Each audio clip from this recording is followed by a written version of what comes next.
नमस्कार. Epic crime न्यूजमध्ये आपले स्वागत. पुणे महानगरपालिकेत नोकरी लावून देतो असे सांगत मोठा बोगस भरती घोटाळा उघडकीस आला आहे. सविस्तर माहितीसाठी चॅनलला सबस्क्राईब करा. ती खोटी, मुलाखतीही खोट्या, परंतु अशा भरतीसाठी पुणे महापालिकेच्या नावावर पुण्यातल्याच काही 3 लोकांनी अनेक विद्यार्थ्यांना अक्षरशः करोडो रुपयांचा गंडा घातलेला आहे. या संदर्भामध्ये तक्रारी झाल्या, परंतु अद्याप तरी काही कारवाई झालेली नाहीये. मी आज त्या संदर्भात मुख्यमंत्र्यांना पत्र लिहिलेलं आहे. या तरुणावर एवढा अन्याय झालाय की त्यांना आता धड आपली तक्रार मांडण्यासाठी पुढेही येता येत नाही. याचं कारण असं आहे की ह्या नियुक्तीच्या भरवशावर काही जणांची लग्न ठरली. आता जर हे उघडकीला आलं तर आपला कुटुंब संसार उद्ध्वस्त होईल अशी त्यांना भीती आहे. पुणे महापालिकेत गेले 4-5 वर्ष हा प्रकार चालू आहे. आपली पालिकेत ओळख आहे, वरिष्ठ अधिकारी आपल्या बरोबर आहेत असं सांगून अनेक विद्यार्थ्यांना, उमेदवारांना नोकरीचं आमिष दाखवण्यात आलं. गरज असल्यामुळे विद्यार्थ्यांनी, उमेदवारांनी याच्या प्रक्रियेकडे फारसं बघितलं नाही. मात्र या नावाखाली काही विद्यार्थ्यांकडून 45 ते 50 लाख रुपये काढण्यात आले आणि यासाठी वापरण्यात आलेली पद्धत ही विचित्र आहे. या मुलांना सांगण्यात आलं की पालिकेत नोकरी आहे, परंतु ती नोकरी तुम्हाला मिळू शकते, त्यासाठी तुम्हाला चलन भरावं लागेल. आता नोकरीसाठी चलन भरावं लागतं ही मी माझ्या आयुष्यात ऐकलेली पहिलीच घटना आहे. परंतु हे चलन कॅश भरण्याच्या नावाखाली त्यांच्याकडून पैसे काढण्यात आले. याच्यात सगळं खरं आहे हे भासवण्यासाठी पालिकेचाच एका शिपायाला अधिकारी असल्याचं भासवण्यात आलं. त्याला समोर नेण्यात आलं.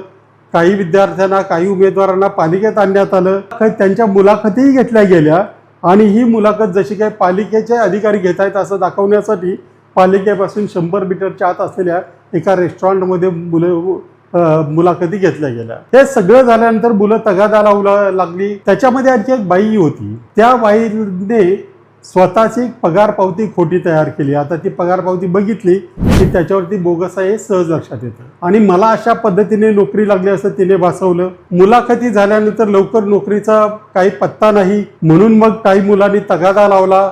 तगादा लावल्यानंतर त्यांना नियुक्तीचं पत्र देण्यात आलं. नियुक्तीचं पत्र दिलं, अगदी अधिकाऱ्यांच्या सहीने, शिक्क्याने पत्र दिलं, परंतु त्या नियुक्तीच्या पत्राच्या आधारे त्यांना प्रत्यक्ष कामासाठी बोलवण्यात आलं नाही. मात्र फार तगादा आल्यानंतर एका खाजगी अकाउंटवरून आपल्याला पगार मिळालाय असं भासवण्यासाठी त्या मुलाच्या अकाउंटवर काही रक्कम पाठवण्यात आली. आता ही रक्कम पाठवल्यामुळे आणि नियुक्तीचं पत्र असल्यामुळे त्याला आपण खरंच नोकरीला आहोत असं वाटायला लागलं. त्यानंतर त्याच मुलांच्या काहींच्या बदलीच्या ऑर्डर्स निघाल्या असं भासवलं गेलं.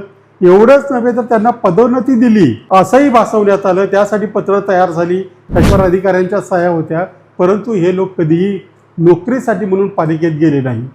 त्यानंतर काही केले तरी नोकरीला बोलवत नाहीत म्हणून काही मुलांनी पालिकेत जाऊन चौकशी केली. त्यावेळेला त्यांच्या लक्षात आलं की आपली फसवणूक झालेली आहे. आता ही फसवणूक झाली तरी दुर्दैव असं आहे की याच्यातल्या बऱ्याच मुलांची या मिळालेल्या नोकरीच्या भरोशावर, या बोगस पत्राच्या भरोशावर त्यांची लग्न ठरली.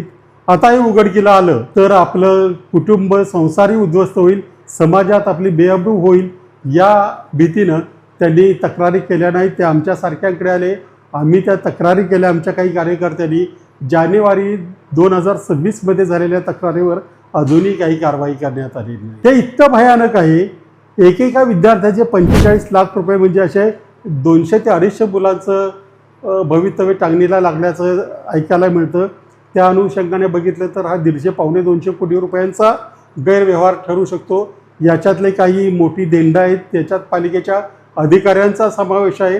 पालिकेच्या अधिकाऱ्यांचं नाव खोटं वापरलं हे पालिकेच्या अधिकाऱ्यांना आता माहिती आहे. शिक्के खोटे केले गेले. त्यांच्या नावावर कुणीतरी तिथं हॉटेलमध्ये जाऊन आता काही मुलांना पैसे दिले जाणार असल्याचं भासवलं जातंय, परंतु ते दिले जातील असं मला वाटत नाही. कारण त्यातल्या अनेकांनी राज्यात आणि राज्याबाहेर त्या पैशाच्या भरवशावर किंवा त्या पैशामुळे जमिनी खरेदी केलेल्या आहेत आणि आपलं राजकारणात आणि समाजात कुणी काही बिघडवू शकत नाही या विश्वासावर ते आहेत, कारण त्यांना राजकीय पाठिंबा असण्याची शक्यता आहे.